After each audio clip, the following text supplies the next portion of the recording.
నమస్తే అండి. మోకాళ్ళ ఆపరేషన్ లేకుండా మోకాల్లో గుజ్జు పట్టే విధానం ఏమైనా లేటెస్ట్ టెక్నాలజీ ఏమైనా ఉందా? మోకాల్లో గుజ్జు పట్టించేది ఇప్పుడు సైన్స్ పెరుగుతుంది కదా! అని చాలామంది అడుగుతూ ఉంటారు. ఆపరేషన్ అంటే మాకు భయం అండి. అది జరగకుండా ఇంకేమైనా ఉన్నాయా? అన్న దాని గురించి మనం తెలుసుకుందాం. నేను మీ doctor Ratnakar, consultant orthopaedic surgeon, Apollo hospitals, Jubilee Hills, Hyderabad. మోకాలు అరుగుదల అన్నది సహజం అండి. నేచురల్‌గా జరిగే విధానం. ఎందుకంటే ఏ వయసులో వస్తుంది అన్నది చెప్పడం కష్టం.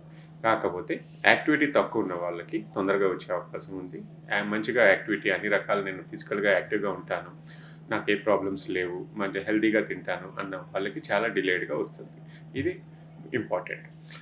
ముసలిదనం రావాలి, అరుగుదల కూడా వస్తూనే ఉంటుంది. ఇది వయసు పరంగా వచ్చే ప్రాబ్లమే తప్ప, కొంతమందికి జెనెటిక్‌గా ముందొచ్చే అవకాశం కీళ్ళవాతం గానీ, రుమటాయిడ్ ఆర్థరైటిస్ అంటాం. వేరే జాయింట్స్ జెనెటిక్‌గా వాళ్ళకి ఎఫెక్ట్ అయ్యి తొందరగా అరుగుదల వచ్చే అవకాశాలుంటాయి. 1, 2 సంఘటనల్లో ఇంతకుముందు నాకు మోకాలు ఫ్రాక్చర్ అయింది. దానివల్ల కూడా అరుగుదల బ్యాలెన్స్ కరెక్ట్‌గా ఉండక అరుగుదల వచ్చే అవకాశంలో కూడా వాళ్ళకి కూడా ముందుంటుంది. ఇప్పుడు అడుగుతారు ఆపరేషన్ అవాయిడ్ చేయాలి కదండీ! ఇప్పుడు సైన్స్ పెరిగింది కదా! నాకేమన్నా ఇంజెక్షన్స్ గానీ, గుజ్జు పెట్టే టాబ్లెట్స్ కానీ ఇవన్నీ పెరిగాయి కదా! అలాంటివి ఇవ్వండి అని అంటారు. ఆపరేషన్ ఒక ఆపరేషన్ కూడా లేటెస్ట్‌గా సైంటిఫిక్‌గా జరిగింది. ఇంతకుముందు మోకాళ్ళ నొప్పులు వచ్చిన వాళ్ళు కంబైన్డ్ ఫ్యామిలీస్‌లో చాలామంది మంచం మీద ఉంటారు. వాళ్ళకి చేసి పెట్టేవాళ్ళు ఉంటారు. ఇప్పుడు ఆపరేషన్స్ పెరగటానికి కారణం ఏంటంటే లైఫ్ స్టైల్. నా పనులు చేసుకోవాలి. నేను మంచం మీద ఉండకూడదు. నేను యాక్టివ్‌గా ఉండాలి. అరుగుదల ఉన్నది అన్నదానికి ఆన్సర్ సైంటిఫిక్‌గా మోకాలు replacement. And it is highly successful surgery. అది అందరికీ తెలిసిందే. దీన్ని నాకు సర్జరీ అంటే భయం, దాన్ని అవాయిడ్ చేయాలి అన్న వాళ్ళు యాక్టివ్‌గా ఉండటం నేర్చుకోవాలి. హెల్తీగా తినటం నేర్చుకోవాలి. లేదు అనంటే నొప్పులతోటి భరిస్తూ ఉండాలి.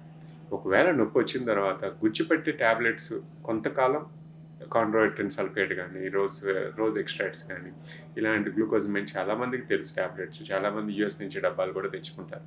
ఇది ఎంతకాలం వాడాలి, పనిచేస్తాయా లేదా అన్నదానికి కరెక్ట్‌గా నిర్ధారణ లేదండి. పనిచేస్తే తాత్కాలికంగా 6 నెలలు పనిచేస్తాయి. బాగుంది అన్నప్పుడు వాడండి. చాలామంది 2, 3 సంవత్సరాలు వాడేస్తూ ఉంటారు. దానివల్ల ఏదైనా జరిగింది అంటే కాదండి. అది ఒక అలవాటులో వాడుతారు తప్ప దానివల్ల సైంటిఫిక్‌గా ఈ రిజల్ట్స్ ఏమి ఉండవు. కొంతకాలం తర్వాత. కొంతకాలం వరకు ఇవి కూడా మెరుగు. ఒక పెయిన్ కిల్లర్ లాగా అనిపిస్తూ ఉంటుంది. అది యేసుకుంటే నాకు బావుంది, సంతృప్తినిస్తుంది అన్న ఫీలింగ్‌లో సాటిస్ఫాక్షన్ తోటి వాళ్ళు యేసుకుంటారే తప్ప సైంటిఫిక్‌గా దాంట్లో జరిగే మార్పులు ఏమి ఉండవు. అలా అని గుజ్జుపట్టే ఇంజెక్షన్స్ అంటారు. ఇంజెక్షన్ చేస్తే ఇప్పుడు చాలామంది చెప్తూ ఉంటారు. ఇంజెక్షన్ చేస్తే మోకాళ్ళ ఆపరేషన్ అవసరం ఉండదంట. ఇంజెక్షన్ మోకాలు గుజ్జు పెట్టే విధానం ఒక ఏజ్ తర్వాత జరిగే అవకాశాలు తక్కువ ఏ మనిషికన్నా. ఎందుకంటే ఇది ఏజింగ్ ప్రాసెస్. ఏజింగ్ ప్రాసెస్‌ని ఇర్రివర్సిబుల్ చేయాలంటే మనం ఏజ్ పెరగకుండా చూసుకునే విధానం ఉండాలి. అది ఇప్పటి వరకు ఇంకా జరగలేదు సైంటిఫిక్‌గా. తాత్కాలికంగా పీఆర్పీ అంటే యుక్త వయసులో అంటే పిల్లలు అంటే 20-40 సంవత్సరాలు వాళ్ళకి కార్టిలేజ్ దెబ్బతిన్నది. వాళ్ళకి పీఆర్పీ గాని ఏదైనా గుజ్జు పట్టే ఇంజెక్షన్స్ గాని ఇస్తే వాళ్ళకి బెనిఫిట్ ఎక్కువ ఉంటుంది. ఎందుకంటే వాళ్ళకి బ్లడ్ సర్క్యులేషన్ గాని, లోపల జరిగే ప్రాసెస్ గాని, బాడీ తట్టుకునే శక్తులు ఎక్కువ ఉంటాయి కాబట్టి వాటికి కార్టిలేజ్ రీజనరేషన్ పాసిబిలిటీ ఉంది. అది కూడా కొంతవరకే. అలా అని అందరూ వేసుకుంటే ఒక వయసు తర్వాత బాడీ సహకరించదండి.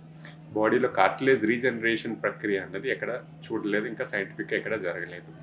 అంటే మొఖాల్లో ఒక ఒక జెల్ ఇంజెక్షన్ కానీ స్టేజ్ 1, స్టేజ్ 2లో యేసుకుంటే చాలా ఎక్కువ కాలం పనిచేసినట్టు. కాలు వంకర పోయిన తర్వాత వేసుకున్నారు, నాకు బాగా అరిగిపోయింది అన్నప్పుడు వేసుకుంటే అది చాలా తక్కువ కాలం. ఒక్కరోజు కూడా పనిచేయని వాళ్ళు కూడా ఉన్నారు.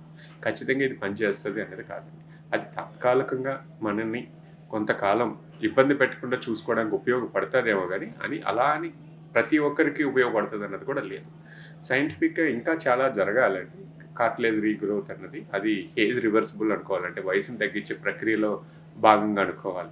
అలాంటివి జరిగినప్పుడు అప్పుడు ఆలోచిద్దాం. ఇంజెక్షన్ వల్ల కొంతవరకు కొంతవరకే లాభం ఉందండి. ఖచ్చితంగా దాన్ని ఆపరేషన్‌కి రీప్లేసబుల్ కాదు. ఒక స్టేజ్‌లో ఆపరేషన్ అనేది తప్పదు. కాలు వంకరపోయి నాకు నొప్పి భరించలేకపోతున్నాను అన్నప్పుడు ఆపరేషన్ తప్పదండి. ఎందుకంటే కాలు స్ట్రెయిట్ చేస్తేనే నడక అన్నది ఖచ్చితంగా నార్మల్ అవుతుంది. వంకరపోయిన కాలులో ఇంజెక్షన్ యేసినా కూడా కొంతకాలం మీకు బాగుండొచ్చేమో గానీ అందరికీ అని కాదు. ఖచ్చితంగా దీర్ఘకాలికంగా పనిచేయదు.